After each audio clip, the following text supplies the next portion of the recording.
There's a lot to unpack from the Kings Royal weekend, and we'll talk Donny Schatz's big win, formats and inverts, and sandbagging. Plus, we've got updates on Tyler Courtney's injury and subs, and plenty more from the dirt racing weekend. Let's go.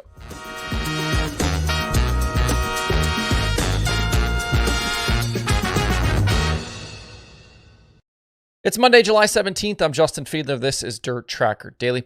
We'll talk format stuff here shortly in regards to the Kings Royal, including zeroing in on sandbagging, but hat tip to Donny Schatz and his guys on capitalizing on Saturday night. As we've documented here, and as Matt Weaver talked about in his Saturday night piece for The Slider, things have not been great for the Tony Stewart Racing 15 this year. His average finish is way down, they're not in the championship fight, and things are not great inside the team. If you missed Weaver's piece, I'll link to it below in the video description. His reporting after the win on Saturday night was really good, and there are details in there you won't find anywhere else. But on a night when the format was in the crosshairs because of a heavy track that didn't allow much passing, Schatz made the moves when he needed to. Being in the 6th heat definitely didn't hurt, and he was the only driver to win a heat race that didn't start on the front row. 4 of 6 heats were won from the pole, and Sheldon Haudenschild won from second, although we know now that Hunter Schoenberg's engine was laying down in that one.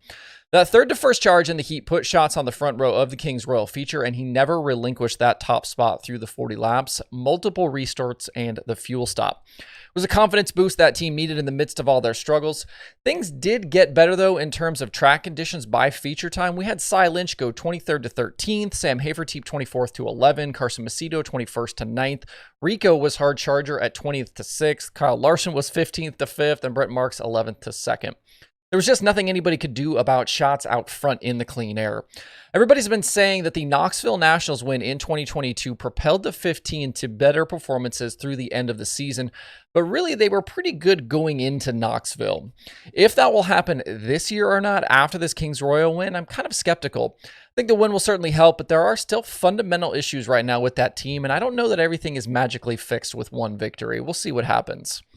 Outside of Schatz, because of the rain and weather, the format took a beating on Saturday night from fans and really seemed to be the main topic of discussion. 48 hours before, the invert format was all the rage. The million prelim action was lauded because of the inverts and the point system, but Saturday, the Kings Royal format was blasted for poor action all night. I'm not going to advocate one way or the other with inverts, but it's clear under certain circumstances they're amazing, and under others, they just aren't.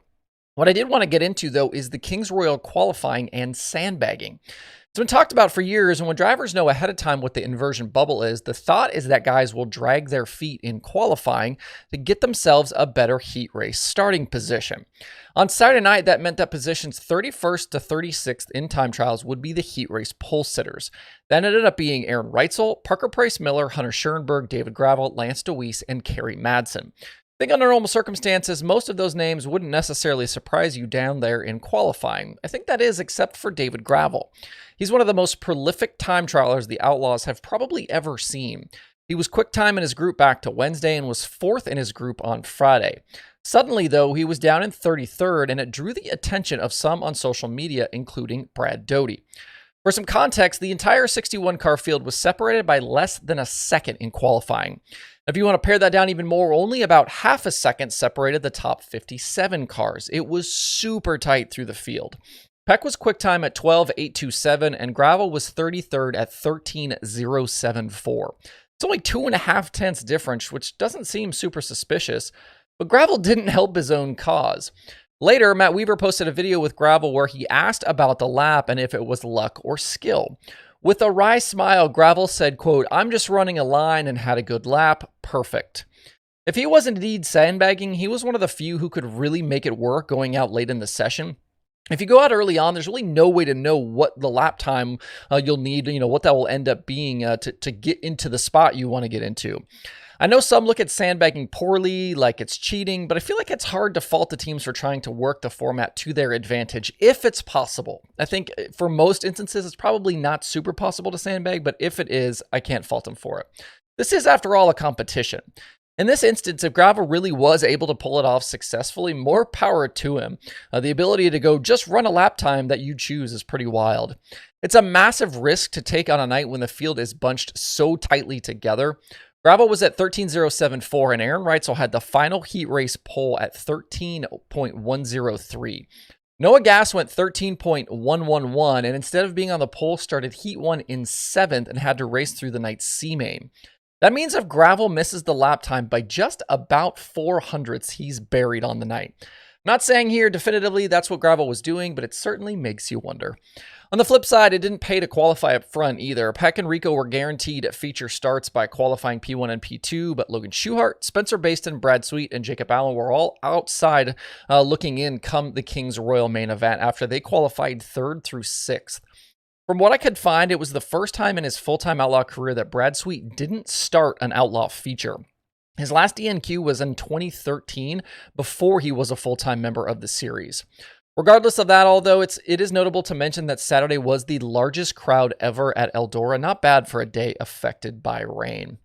Back to Friday night, Carson Macedo picked up the feature win in the night before, and it's tightened up the Outlaw Championship battle back up. The Saturday night show at Kings Royal was show at points only, so that didn't cause any movement, but Friday did.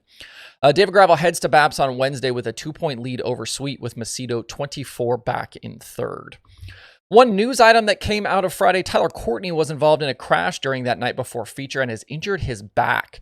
He sat out Saturday at the Kings Royal and will continue to miss races going forward. In the meantime, Clausen Marshall Racing has announced that Anthony Macri will fill in for Sunshine during All-Star and Outlaw races they have coming up, and Corey Day will drive the car during the high limit races until Courtney is back. There is no word on a timetable right now for Sunshine's return. The National Touring Late Model Weekend was affected by weather as well, with Lucas rained out Friday and the Outlaws rained out Saturday. On Friday night at Ponderosa with the Outlaws, Mike Marlar had a hellacious charge from 22nd to win the $15,000 feature. Bobby Pierce led the most laps, but he hit an infield tire late, damaging the nose, and it was the opening Marlar needed to get out of front. It was the 3rd time this season the Knights hard charger also won an Outlaw feature. Ryan Gustin did it at River Cities, going +6, and Hudson O'Neill went 23rd to the win way back at Volusia. Pierce did hold on for 2nd and pushed out his championship lead to now 56 points over Chris Madden. The Saturday show at Brownstown was rained out, with officials looking for a new date. The Outlaws are back July 28th and 29th at Fairbury for the Prairie Dirt Classic. The Friday Lucas show at Tri-City ended up getting rained out partially through that program, and they are also working on a new date there as well. Saturday night at Wheatland, Brandon Overton led the first 5 laps from the pole, but Jonathan Davenport took over on lap 6 and went the distance for his 2nd straight series win and 6th of the year. As we've talked about, it was exactly what he and Devin Moran needed in that championship chase. Moran finished 2nd to JD, Tim McCready down in 10th. With the Silver Dollar Nationals at Houston's on tap for this week, Davenport has that now 4th and final championship spot for the season finale locked down. McCready has slipped to 5th. He's 50 points back, and then Moran only trails McCready by 5 points. I do think Overton remains at risk as well, with Davenport surging and Moran better as of late. This is definitely a situation to watch as the summer continues. Ricky Thornton Jr. and Hudson O'Neill remain solid out front. In weekend Summer Nationals action, Hartford was rained out. Ashton Winger won Saturday at Oakshade, and Kyle Moore won the finale at Wayne County yesterday. Winger was crowned the final Summer Nationals champion and grabbed the $10,000 for the Week 5 title. So Winger overall, Brian Shirley took Week 1, Jason Fager Weeks 2 and 4, and Winger Weeks 3 and 5. Weekend modified winners were Dalton Lane and Nate Young. Tyler Nicely extended his points lead. The modified nationals don't actually end until the Prairie Dirt Classic weekend, but Nicely, I think, should have that title pretty easily wrapped up. With the USAC Midgets over the weekend, Logan Seavey stayed fast and extended his lead in that championship. On Friday night at Jefferson County, Ryan Timms led early from the pole, with Seavey grabbing the lead just past halfway. He drove on to his 2nd win of the season. He then followed that up with a 2nd place finish Saturday, starting 6th and challenging leader Tanner Thorson late, but ultimately coming up short. Thorson officially led all 40 laps and won for the first time as a car owner as well. Seavey's lead in the USAC Midget Championship is now 76 points over Jacob Denny. That Abacus team has been really fast with Seavey in the C. We'll see if they can keep it up. The Midgets don't race again until August 18th. Other weekend winners included Jake Tim and Jim Chisholm winning the Mod Wars prelims with the USMTS at Ogilvy, and Tim also took the $11,000 weekend finale. Rodney Sanders stayed up front in the championship, leading Jason Hughes after the weekend by 101 points. Weekend Southern Nationals late model wins went to Jimmy Owens and Dale McDowell. The IRA and the NOSA teams went at it over the weekend at River Cities, with Mark Dobmeyer and Austin Pierce coming out on top for those feature wins. Brenham Crouch is still the IRA points leader, while I believe Dobmeyer is the NOSA points leader. At Weed Sport on Sunday for the Hall of Fame 100, Matt Williamson bagged the $10,000 payday and locked himself into the main event at Super Dirt Week. He started fifth, battled with guys like Anthony Perego and Stuart Friesen to get to the front, and then held off points leader Matt Shepard at the end. Super Dirt Car Series is right back to racing on Wednesday at Land of Legends. And finally, Shane Golobic was the NARC winner on Saturday night at Ocean Speedway. He topped Justin Sanders and Tim Kading.